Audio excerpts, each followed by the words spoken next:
If I were to ask you to picture a butterfly, what would you think of? Me, I would think of this. And I don't even have to tell you what it is for you to recognize it as a monarch. This is arguably one of the most recognizable species of butterfly in the world, but the reason I picture it is because it's also one of the most amazing species of butterfly in the world. And this is for a multitude of reasons. To start with, the monarch has one of the most fascinating and awe-inspiring migrations in the world. Over the course of a summer, the monarch can travel up to 4,500 kilometers. This in itself is impressive and comparable to many species of birds. But what makes the monarch's migration unique is that it isn't completed by a single individual, but through the course of multiple generations. The journey starts here, in the Oyamo forests of Mexico. The monarchs are a species that hibernate. They travel to these forests every year because they provide the perfect microhabitat to survive the winter. During this time, thousands of butterflies can be found in these forests clumped together to keep warm. Once spring arrives, the days will become longer and warmer. This will awaken the monarch and their journey will begin. The monarch's migration can be divided into two categories, their northern and southern migration. The northern migration occurs first. It starts in early spring and is driven by the search for milkweed. Monarch larvae depends on milkweed for a food source, and the migration is controlled by it as a consequence. This is important because an adult monarch can only survive for about 2 to 5 weeks, meaning that a single monarch is not capable of traveling all the way north on their own. It therefore takes 3 to 5 generations to make it all the way across the continent. This is enough time that when the journey is complete, summer has neared an end. Since milkweed cannot survive in the cold, the monarch must return south to hibernate. This is when something amazing happens. Triggered by the shorter days and cooling temperatures, the monarch lays a specialized egg. The caterpillar that emerged from the egg grows to become what I like to call a super butterfly who will be capable of completing the southern migration all on their own. They are part of what is known as the migratory generation and can accomplish this feat because they can live up to 8 times longer than their parents. Their ability to reach the extraordinarily old age of 6 to 8 months stems from them entering a state known as reproductive diapause. While in this state, a hormone known as the juvenile hormone is suppressed.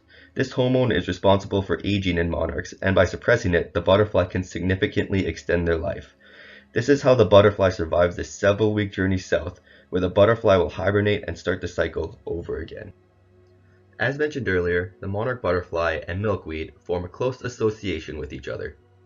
While the adult monarch will utilize a wide variety of flowers for a source of nectar, monarch caterpillars are a lot more picky and will refuse to eat anything unless it is milkweed. This is why monarchs lay their eggs on milkweed. Once the egg hatches, the baby monarch will not have to search far for food. This relationship is somewhat surprising as milkweed has evolved many defenses against herbivory. One of these defenses is the production of a chemical known as cardioglycoside. This chemical is toxic and will kill many species of insects who ingest it, and is the reason why milkweed is avoided by many generalist herbivores. Monarchs, on the other hand, have evolved to not only tolerate these defenses, but also hijack them. The chemical that makes milkweed toxic is ingested by the monarch and inadvertently makes them toxic as well. Any predator that eats a monarch will become sick and will refuse to eat them in the future. This is how monarchs defend themselves against predation and why they have such vibrant colors.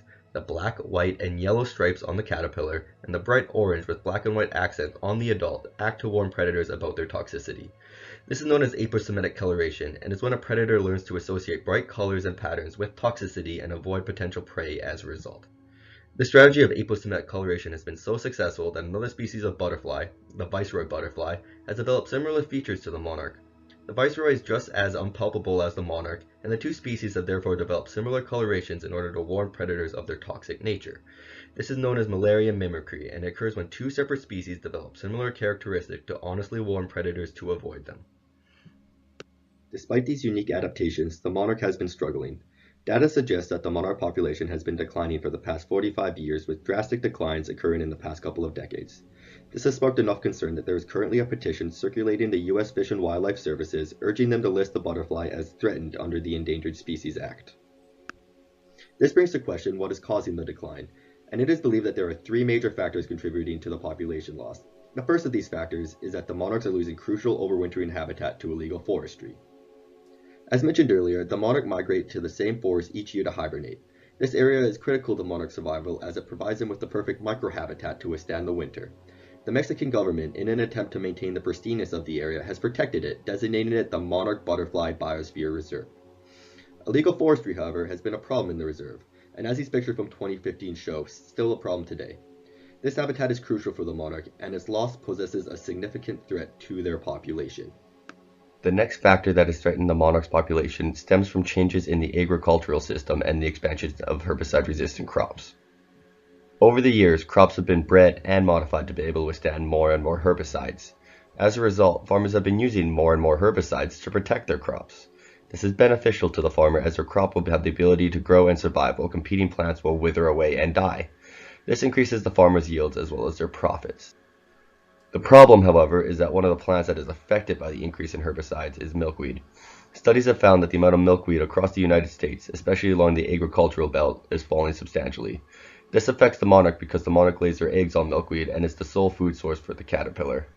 Milkweed plays a vital role in the monarch's lifestyle and is a contributing factor to the monarch's ability to achieve population growth. The monarch relies so heavily on milkweed that as the population of milkweed continues to dwindle, the monarch's population will follow a similar pattern. Finally, the last factor affecting the monarch is climate change. Monarchs need to maintain a specific temperature to survive. Summer weather that is too hot or too cold lowers the monarch's breeding survival as well as fecundity. Furthermore, the monarch is unable to withstand extended periods of cold in their overwintering sites. Extreme weather therefore has an influence on the monarch's population, and freak weather events has the ability to cause significant damage to the population. An example of this is that in 2009, a 5-day storm combined with low temperatures in the monarch's overwintering site is predicted to have killed anywhere from 5 to 10% of the wedded butterflies. Although these numbers seem high, storms like this generally cause short-term population loss with the population recovering over time. The problem is that as the climate continues to change, the frequency of these types of events is likely to increase. This could lead to a further decrease in an already declining population. It is clear that the monarchs are struggling, and the next question is, what is being done about it? To start with, there has been drastic improvements to the monarch butterfly biosphere reserve. Illegal logging is still considered to be the biggest threat to the monarch's overwintering habitat. To combat this, increased surveillance has been implemented across the reserve to better enforce the law. This increase in surveillance has seen a net positive result as the amount of illegal forestry has dropped substantially in the past decade. There are also many monarch conservation efforts happening across the United States. The National Fish and Wildlife Foundation has used the Monarch Butterfly and Pollinator Conservation Fund to invest over $11 million in 75 projects. The aims of these projects is to recover the monarch population while also benefiting other pollinator species.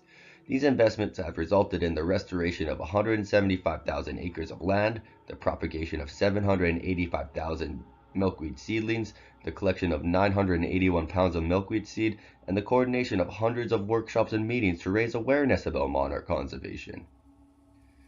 All of these efforts are designed to combat habitat loss and reintroduce plants that are affected by the increase in herbicides.